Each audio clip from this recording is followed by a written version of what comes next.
क्या करूं, मैं इतनी सुंदर हूं तो। श्रीवास्तव मौसी का जब बेटा हुआ था, उन्होंने तभी ठान लिया था कि अपने बेटे के लिए सबसे सुंदर लड़की का हाथ मांग कर लाएंगी।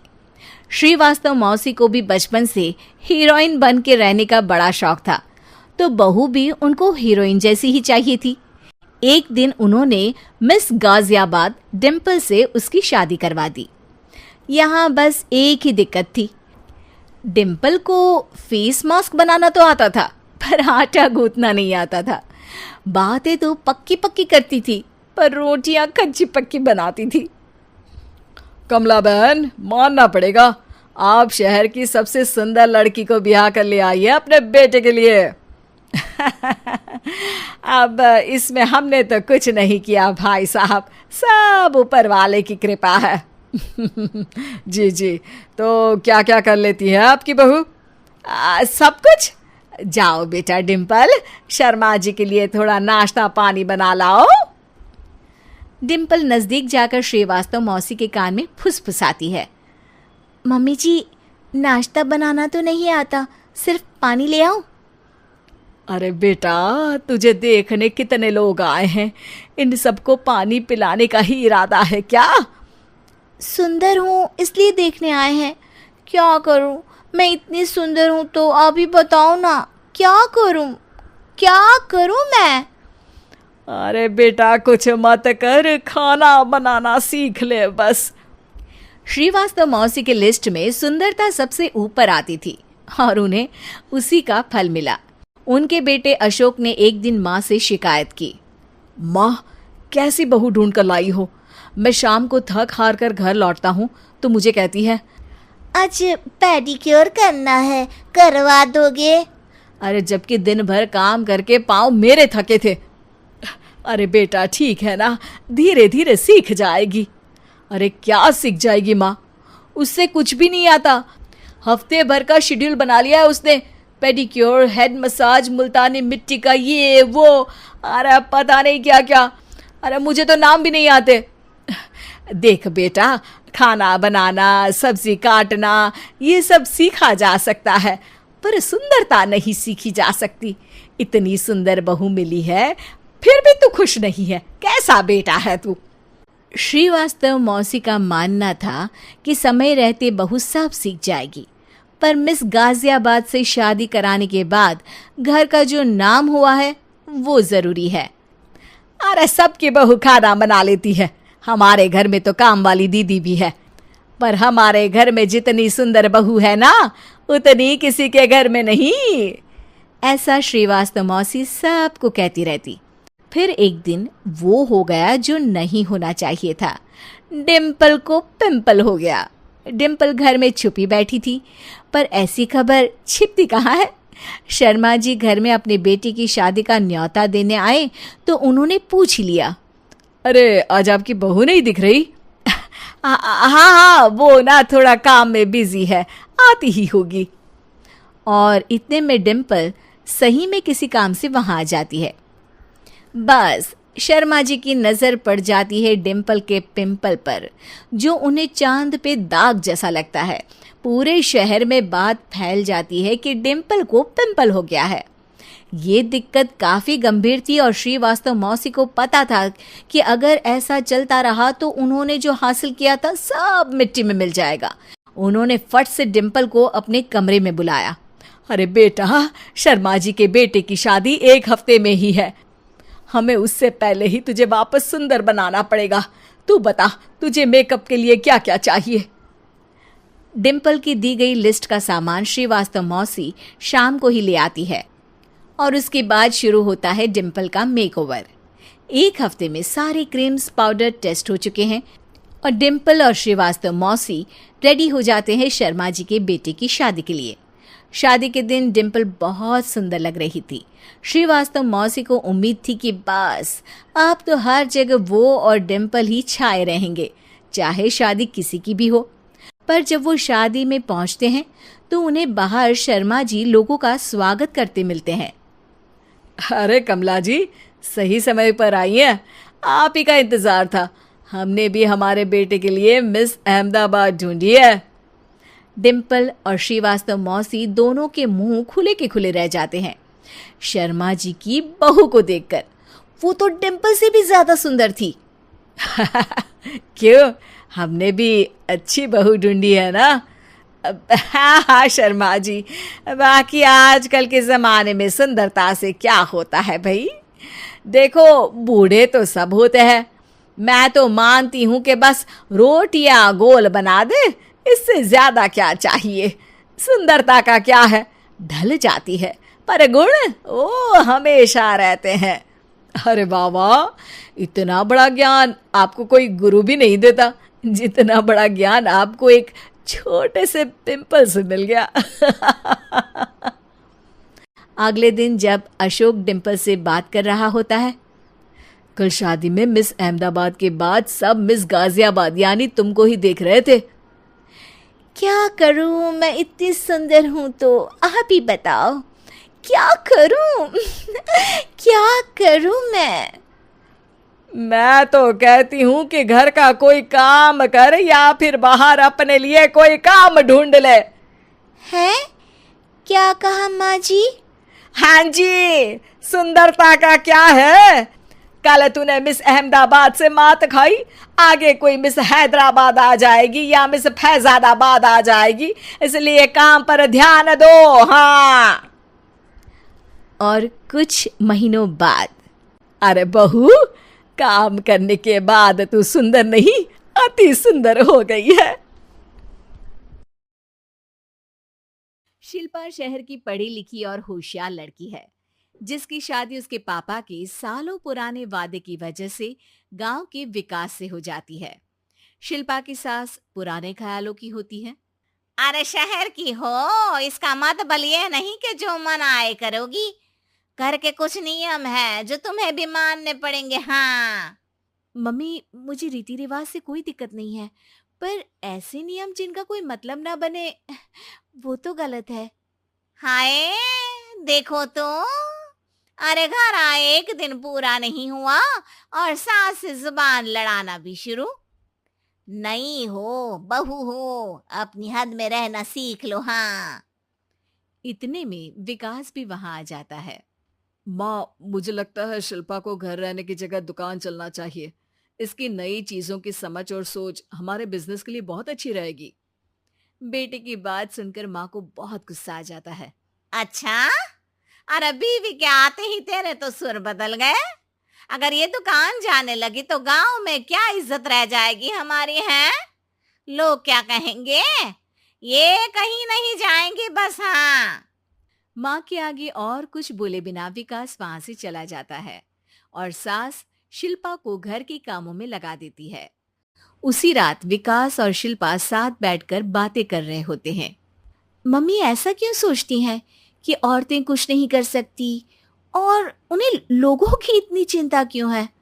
पापा की डेथ के बाद माँ ने दुकान संभालने की कोशिश की थी, पर लोगों ने उल्टी सीधी बातें सुनाकर उनका आत्मविश्वास इतना गिरा दिया कि वो कुछ कर ही नहीं पाई और सोचने लगी कि शायद औरतें ये सब कर ही नहीं सकती, इसलिए उनसे भी नहीं हुआ। लोगों की यही तो दिक्कत है, उन्हें अपने से ज्यादा दूसरे की जिंदगी में स्वाद आता है। वैसे लोग जिनसे डरते हैं ना, उन्हें ही तोड़ने की कोशिश करते हैं। आप फिक्र मत करो, मम्मी की सोच बदलने का तरीका है मेरे पास। और अगले ही दिन से शिल्पा अपनी सास की सोच बदलने और लोग क्या कहेंगे के डर को खत्म करने की जद्दोजहद में जुट जाती है। मम्मी, आपको पता है गीता, बबीता, अरे जिनके ऊपर दंगल फिल्म भी बनी है। मैं फिल्म बिल में नहीं देखती। हाँ। वो हरियाणा की लड़कियां हैं, दोनों रेसलर हैं। उन्होंने जब ये शुरू किया था ना, तो लोगों ने बहुत बातें बनाई, बुरा भला बोला, मजाक भी बनाया, लेकिन उन्होंने ना किसी की सुनी, ना अपने ऊपर से विश्वास खोया और ना ही हार मानी। और देखो आज किस मुकाम पर है। अरे तो ये सब मुझे क्यों सुना रही है? हाँ। नहीं नहीं, बस ऐसे ही, हमें अपने आसपास की खबरें तो रखनी चाहिए ना। ऐसा कहकर शिल्पा अपनी सास को सोच में डालकर वहां से चली जाती है। अब शिल्पा हर दिन दुनिया के अगेंस्ट अपनी हिम्मत से सक्सेसफुल बनने वाली लड़कियों की कहानी अपनी सास को सुनाने लगती है, इसी तरह कुछ समय बीत जाता है। और माँ, आजकल बहुत चुप चुप रहती हो, सब ठीक तो है ना? बस कुछ सोचती रहती हैं, इसीलिए ज्यादा बोल नहीं पाती। ऐसा क्यों हुआ माँ, कोई दिक्कत है क्या? अरे तेरी पत्नी ही दिक्कत है। है? मैंने क्या किया? अरे रोज मुझे कुछ समझाने के मकसद से एक नई कहानी सुनाती है, पर खुद नहीं जानती कि मुझे सब पहले से पता है। हाँ, तो फिर दिक्कत क्या है माँ? लोग क्या कहेंगे? अरे उनका तो काम ही है कुछ ना कुछ कहना। आप ये सोचो कि उन्हें नजरअंदाज करके हम साथ मिलकर किस ऊंचाई पर पहुंच सकते हैं। बेटे और बहू की बातों से सोच में पड़ी माँ वहां से चली जाती है।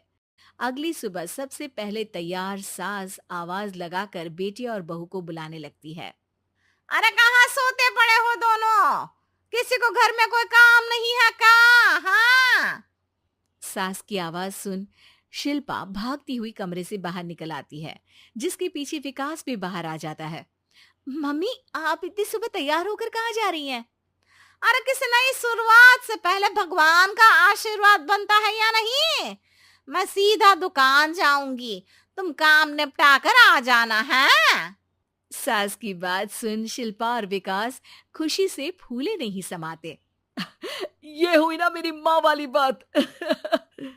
पूरा परिवार मिलकर दुकान पर काम करने लगता है, जिसमें विकास और उसकी माँ दुकान संभालते हैं, तो शिल्पा काम को ऑनलाइन डाल शहर और इंटरनेट का काम संभालने लगती है, जिसे देख गांव में लोगों के बीच गॉसिप शुरू होते देर नहीं लगती। और क्या विकास भाई, अकेले काम संभल नहीं रहा था तो नौकर रख लेते, और तो को यहाँ लाने की क्या जरूरत थी? इन्हें घर में जो काम बोलो वो तो सही से करती नहीं, यहाँ आकर तो तुम्हें डुबा ही देंगी। अरे भाई साहब, अगर आपके घर की औरतें सही से काम नहीं करती ना, तो हमें उससे कोई लेना देना नहीं। यहाँ आपकी पंचायत के लिए किसी के पास समय नहीं है। हाँ, करारा जवाब सुन बातें सुनाने आए लोग मुंह लटकाए उल्टे पैर वापस चले जाते हैं। वाह मम्मी, ये तो अब दोबारा कभी भूल कर भी यहाँ नहीं आएंगे। I am so proud of you. अरे बहुत हुआ, हाँ काम पर लगो चलो। तीनों आपस में काम बांटकर अपने अपने काम पर लग जाते हैं। इसी तरह दिनों के साथ महीने बीतते हैं, जिसमें शिल्पा की पढ़ाई, विकास की मार्केट स्किल और सास की फाइनेंशियल मैनेजमेंट से उनकी दुकान बहुत अच्छा बड़ा बिजनेस बन जाता है, जो गांव के साथ साथ शहर में भी अच्छा खासा मशहूर हो जाता है। अरे सच ही कहते थे तुम दोनों, लोगों का तो काम ही होता है कहना। अब हमें सुनना है या नजरअंदाज करना है वो तो हमारे ऊपर है। हाँ, आपकी शुरुआत में गालियां और आसमान छूने पर तालियां, ऐसे लोगों का तो काम ही है पलटना। इनकी बातों से हमें कभी अपनी राह बदलनी नहीं चाहिए, बल्कि अगर बातें बन रही है तो समझ जाओ कि रास्ता सही है। एक एक करके करो। अंजलि की शादी कर ससुराल पहुंचने के साथ ही उसकी सास के हुक्म शुरू हो जाते हैं। हो गई शादी, बस मौज खत्म, कल से जल्दी उठकर काम पर लग जाना है। अरे माँ आज ही यहाँ आई है, इसे सब समझने के लिए कुछ दिन तो दो। मेरे और बहू के बीच की बात है, तू घर के मामले में ना बोलियो। इस पर जतिन वहां से अपने कमरे में चला जाता है और सास अंजलि को काम की लिस्ट सुनाने लगती है। सुबह पहले घर की सफाई करनी है, फिर कपड़े धोने हैं, साथ में खाना भी बनाना है। एक की वजह से दूसरा काम रुकना नहीं चाहिए है। जी मम्मी जी, ठीक है। ये कहकर अंजलि अपने कमरे में चली जाती है। अंजलि, मम्मी हमेशा बोलती थी बहू आएगी तो उनका काम हल्का होगा, पर मुझे नहीं पता था कि वो काम हल्का करने की जगह टाल ही देंगी। कुछ नहीं होता, ये सब मैं अपने घर में भी तो करती थी, मुझे आदत है, कोई दिक्कत नहीं होगी। ठीक है, पर अगर कुछ हो तो बता देना।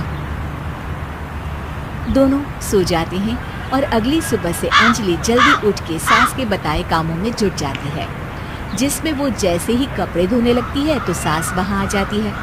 अरे सुनो, ये कपड़े ऐसे नहीं धुलेंगे, सबको डिवाइड कर फिर एक एक करके अलग अलग धोने हैं। क्या? एक एक कपड़ा अलग करके? एक बार में सुनाई नहीं देता क्या? वही बोला है मैंने, लग जाओ काम पर, हैं? सास की बात मानते हुए अंजलि एक एक करके कपड़े धोना शुरू करती है, जिसे करते हुए आधा दिन बीत जाता है। अरे रे, सुबह से कब दोपहर हो गई पता ही नहीं चला। अभी तो खाना भी बनाना है। अंजलि भागते हुए रसोई में जाती है, जहां उसकी सास पहले से ही उसे खड़ी मिलती है। खाना बना लेना, देखो पहले पकोड़े तल दो और एक एक पकोड़े अलग अलग तलना, नहीं तो कोई कच्चा कोई पक्का रह जाता है। सास की हर बात में एक एक की कहानी अंजलि के समझ में नहीं आती, लेकिन फिर भी वो बिना कुछ बोले काम करती रहती है। अगली सुबह फिर वही शुरू होता है और सास एक बार फिर खाने के समय रसोई में आती है। आज क्या बन रहा है, हैं? वो जतिन ने भिंडी की सब्जी, रोटी और धनिया की चटनी बोली है, इसलिए वही बना रही हूँ। अरे वाह जी वाह, बढ़िया है। पर भिंडी एक एक करके धोना, फिर टोवेल से पोंछकर एक एक करके ही काटना, साथ ही धनिया की पत्ती भी एक एक करके ही धोना। अरे पर मम्मी जी। अरे क्या पर? सफाई का ध्यान रखना आता भी है या नहीं, हैं? मैं ये सब सबकी हेल्थ के लिए ही तो कर रही हूँ ना, और तुम अर पर करती रहती हो, हैं? सास की बातें सुन अंजलि हैरान रह जाती है। मैं तो सिर्फ सोचती थी कि जानबूझकर मेरा काम बढ़ाने के लिए ये सब करती हैं, पर ये तो काम बढ़ाने के साथ परेशान भी करना चाहती हैं। मैंने इनकी कौन सी बहस खोल दी जो इतनी दुश्मनी निकाल रही हैं? अब क्या करूं? अब अंजलि सास की बातों और हरकतों के बीच फंस जाती है।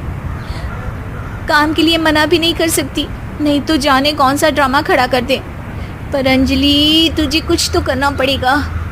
इतनी देर में जतिन भी वहां आ जाता है। अरे कौन ड्रामा खड़ा कर रहा है और क्या करना पड़ेगा? जतिन की बात सुन अंजलि सोच में पड़ जाती है। इन्हें सच बताऊं या नहीं? पर अगर ये गुस्सा हो गए तो? वैसे भी अपनी माँ से बहुत प्यार करते हैं, फिर उनके खिलाफ कुछ सुन कैसे लेंगे? अंजलि ये सब सोच ही रही होती है कि जतिन फिर बोलता है। अरे क्या हुआ, कहाँ खो गई? अरे नहीं कुछ नहीं, वो मैं टीवी सीरियल के बारे में सोच रही थी। यहाँ और कौन ड्रामा करेगा? अरे तुम भी ना, चलो मैं चलता हूँ। इसके बाद कुछ दिनों तक अंजलि सास को सबक सिखाने के लिए अलग अलग प्लान सोचती रहती है, पर उसे सास के एक एक करके काम करवाने की आदत बंद करने का कोई तोड़ नहीं मिलता। अगर ऐसे ही चलता रहा तो कहीं मैं एक दिन अपने सिर के बालों को भी एक एक करके सुलझना ना शुरू कर दूं। पगली हो गई है क्या? अकेले में क्या बड़बड़ किए जा रही हो? वैसे आज खाने में क्या है? आलू की सब्जी। तो फिर आलू को अच्छे से काट कर उसके कटे हुए कपड़ों को एक एक करके ही धोना है। बिल्कुल, इसे कैसे भूल सकती हूँ? मेरे जी का जंजाल। अरे बातें कम काम ज्यादा है। अंजलि एक बार फिर सास के कहे अनुसार काम करने लग जाती है, जिसमें सब्जी बनाते हुए उसके दिमाग में एक आइडिया आता है और वो सास को आवाज लगाती है। मम्मी जी सुनिए, जरा इधर तो आना। अंजलि की आवाज सुन सास रसोई में आती है। अरे क्या हुआ, क्यों गला फाड़ कर चिल्ला रही हो? कुछ नहीं, वो सुबह कपड़े धोने की जल्दी में नहाई नहीं थी और अब शाम की पूजा भी करनी है, तो आप जरा सब्जी देख लीजिए ना, तब तक मैं नहा कर आती हूँ। अंजलि सास को रसोई में छोड़कर नहाने चली जाती है। इसी तरह देखते देखते 4 घंटे बीत जाते हैं, लेकिन अंजलि बाथरूम से बाहर ही नहीं निकलती, जिसे देख सास उसे आवाज लगाती है। अरे बाथरूम में ही समाधि लगा ली क्या? यहाँ सब्जी बनकर ठंडी भी हो गई और अभी तक तेरा नहाना खत्म नहीं हुआ। मम्मी जी जैसे आप कहती हैं ना, मैं वैसे ही एक एक करके अपने बाल शैम्पू कर रही हूँ। तो अभी 3 घंटे और लगेंगे, तब तक काम और जतिन को खाना सर्व करना आप संभाल लेना। इस तरह अपने नहले पर बहू का दहला देख सास शॉक्ड रह जाती है, जिसके बाद से घर में एक एक करके करने का आलाप बंद हो जाता है।